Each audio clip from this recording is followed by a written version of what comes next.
بسم اللہ والحمد للہ والصلاة والسلام علی رسول اللہ وبعد. ہماری اس بہن کے لیے وعلیکم السلام ورحمۃ اللہ وبرکاتہ. اور انہوں نے ہمیں شروع میں بہت سی دعائیں دیں. اللہ تعالیٰ انہیں اس کی جزائے خیر عطا فرمائے. اور جو دعائیں انہوں نے میرے حق میں کی اللہ تعالیٰ انہیں اس سے بڑھ کر عطا فرما دے. اپنی اس بہن کی صورتحال میں نے سنی اور حقیقت ہے کہ ایک دلی صدمہ ہوا اور دل سے دعائیں نکلیں کہ اللہ تعالیٰ آپ کو شفاء کامل عطا فرمائے، صحت کاملہ عاجلہ اور دائمہ عطا فرمائے. اللہ تعالیٰ ہر بیماری اور ہر شر سے محفوظ رکھے. میری اس بہن کے لیے پہلے ایک نصیحت ہے کہ جو بیماری آتی ہے وہ اللہ تعالیٰ کا امر مقدر ہوتا ہے اور اس کی تقدیر کا فیصلہ ہوتا ہے. جس کو انسان پوری رضا کے ساتھ تسلیم کر لے اور اللہ رب العزت کے امر مقدر پر ایمان لے آئے اور بڑا صبر کرنا چاہیے. یہ بیماریاں یا دکھ درد جو اللہ تعالیٰ اپنے بعض بندوں کو دیتا ہے تو اس سے مراد یہی ہوتی ہے کہ اللہ تعالیٰ اس بندے کے گناہ معاف کرنا چاہتا ہے، آخرت میں درجات کی بلندی فرمانا چاہتا ہے. حدیث میں آتا ہے کہ بعض بندوں کے لیے اللہ تعالیٰ نے بڑے اونچے درجات جنت میں تیار کر رکھے ہیں، مگر ان کے عمل چونکہ قاصر ہوتے ہیں تو اللہ تعالیٰ انہیں کوئی مرض دے دیتا ہے اور ساتھ ساتھ صبر کی توفیق بھی دے دیتا ہے. وہ تکلیفوں پر صبر کرتے ہیں اور ان درجات کے قابل بن جاتے ہیں. بارکیف اللہ رب العزت ہماری اس بہن کو صحت کاملہ عاجلہ اور دائمہ عطا فرمائے. اور اگر کوئی ڈونر ملتا ہے آپ کو جو کڈنی آپ کو دے تو آپ لے لیں اگر وہ پوری میچنگ ہو، کیونکہ ایک کڈنی پر بھی انسان زندہ رہ سکتا ہے.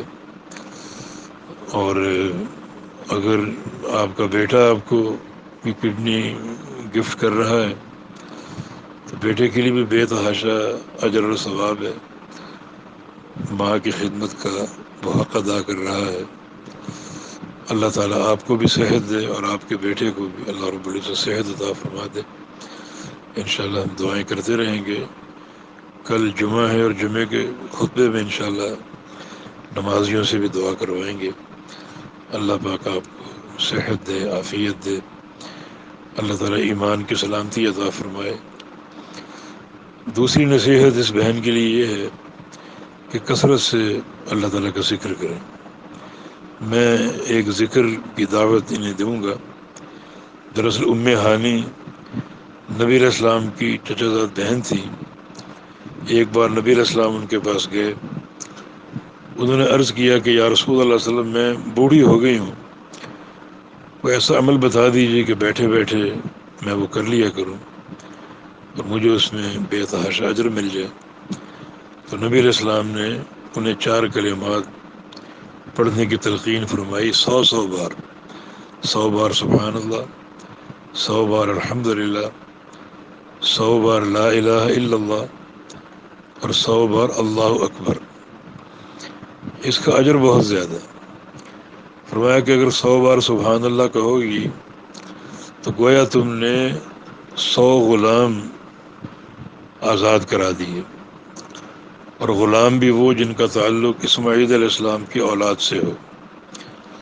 ان انتہائی اعلیٰ جو نسب ہے دنیا میں، کائنات میں، اس اعلیٰ نسب کے 100 غلاموں کو آپ نے آزاد کروا دیا.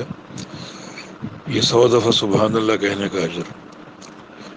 اور فرمایا کہ اگر 100 دفعہ الحمدللہ کہو گی تو گویا آپ نے 100 گھوڑوں پر ان کو پوری طرح تیار کر کے ان پر مجاہدین کو سوار کروا کر میدان جہاد میں روانہ کر دیا.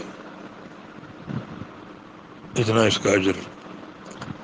اور اگر 100 دفعہ لا الہ الا اللہ کہو گی تو گویا آپ نے 100 اونٹ پوری طرح تیار شدہ، جن پر لگام بھی ہو اور جن پر رحل بھی ہو، وہ آپ نے اللہ کی راہ میں خرچ کر دیے اور قربان کر دیے. اور اگر 100 دفعہ اللہ اکبر کہو گی تو آپ کی یہ نیکی آسمانوں اور زمینوں کے بیچ جو خلا ہے ان سب کو بھر دے گی نیکیوں کے ساتھ. یہ ان 100 کلمات کا اجر ہے. تو چونکہ آپ ہاسپٹل میں ہیں، اللہ تعالیٰ آپ کو جلد از جلد روح و صحت کر دے. لیکن جب تک آپ وہاں موجود ہیں یا بستر پر ہیں یا صاحب فراش ہیں تو آپ بیٹھے بیٹھے یہ اذکار کرتی رہیں، اور اللہ رب العزت آپ کو صحت کاملہ عطا فرما دے. اگر ساتھ ساتھ ان اذکار کے معانی آپ کے ذہن میں موجود ہوں تو اور زیادہ اجر و ثواب ہوگا. کیونکہ اس طرح جو زبان اذکار کر رہی ہے، دل میں ان اذکار کا معنی موجود ہے اور وہ عقیدے ہیں ان کی تصدیق موجود ہے. سبحان اللہ کا معنی اللہ تعالی ہر عیب اور نقص سے پاک ہے. جب وہ ہر عیب سے پاک ہے تو اس کے لیے پوری طرح کا کمال ہے. اس کی صفات، اس کے افعال سارے کے سارے کامل ہیں اور ان میں کوئی نقص نہیں ہے. الحمدللہ کا معنی ہر قسم کی تعریف اللہ کے لیے ہے، اس لیے کہ وہ ہر کمال کا مستحق ہے. جو بھی اس کے کام ہیں، جو بھی اس کی صفات ہیں، ساری کی ساری کامل ہیں، ان میں کوئی نقص نہیں ہے. اور چونکہ ان سارے کاموں میں، ان ساری صفات میں وہ اکیلا ہے، لہذا پھر وہی ہر قسم کی تعریف کا مستحق ہے. اللہ تعالیٰ کی ذات میں، اللہ تعالیٰ کی صفات میں، اللہ تعالیٰ کے کاموں میں کوئی دوسرا شریک نہیں ہے. جب شریک نہیں تو کسی کے لیے کوئی تعریف نہیں ہے. پھر ہر قسم کی تعریف اللہ رب العزت کے لیے ہے. اور لا الہ الا اللہ کا معنی کوئی معبود نہیں، کوئی عبادت کے لائق نہیں سوائے اللہ تعالیٰ کی. اللہ تعالیٰ ہی معبود حق ہے، اس کے سوا کوئی معبود نہیں. اور جو معبود لوگوں نے بنا رکھے ہیں سارے کے سارے جھوٹے ہیں، باطل ہیں. اور سچا معبود صرف اللہ رب العزت. اللہ اکبر کا معنی اللہ تعالیٰ سب سے بڑا ہے. اس کی بڑائی کا اور عظمت کا تصور جاگزیں ہو جس کی حقیقت تک ہم نہیں پہنچ سکتے. ہمارے سامنے زمینیں ہیں، بڑی بڑی پہاڑ ہیں اونچے اونچے، اللہ ان سب سے بڑا ہے. ہمارے سامنے سورج چاند ستارے ہیں، اللہ ان سب سے بڑا ہے. ہمارے سامنے یہ آسمان ہیں اتنے بڑے بڑے، اللہ ان سب سے بڑا ہے. یہ 7واں آسمان اللہ تعالیٰ کی کرسی کے مقابلے میں ایسے ہیں جیسے ایک بڑے تشت میں 7 سکے رکھے ہوں. تو اللہ تعالیٰ 7 آسمانوں سے بڑا ہے، اللہ تعالیٰ کرسی سے بڑا ہے. اور کرسی اللہ تعالیٰ کے عرش کے مقابلے میں ایسے ہے جیسے ایک وسیع میدان میں ایک چھلا رکھا ہو. تو اللہ تعالیٰ عرش سے بڑا ہے. تو اس کی بڑائی کا تصور جو ہے وہ دل میں جاگزیں ہو.